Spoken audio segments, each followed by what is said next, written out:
Jetzt seit April 2021 bin ich Werkstattleiter. Mein Name ist Vitali Prinzner. Ich bin hier am Standort Hollerich der Werkstattleiter für die Werkstattmechanik und Werkstattkarosserie sowie den Lackbereich zuständig. Bin 34 Jahre jung.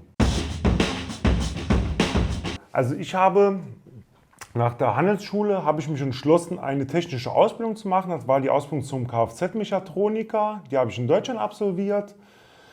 Im Anschluss habe ich den Kraftfahrzeug-Servicetechniker und die Meisterschule besucht. Beides mit Erfolg bestanden.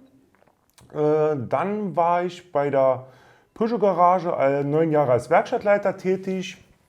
Habe mich dann April 2019 hier bei der Merbag beworben. Habe als Kundendienstberater angefangen. Im Anschluss bekam ich die Aufgabe bzw. die Chance, mich als Koordinator von den Kundendienstberatern zu beweisen. Und jetzt seit April 2021 bin ich Werkstattleiter. Die Merbag zeichnet aus, man hat viele Chancen, sich zu entwickeln.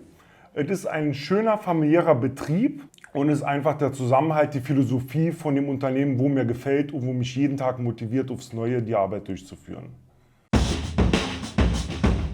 Der Automobilbereich ist ein relativ interessanter Bereich, weil er sich ständig weiterentwickelt. Es ergeben sich immer wieder neue Berufsperspektiven oder Aufgabenbereiche. Gerade aktuell befinden wir uns stark im Wandel zur Elektromobilität.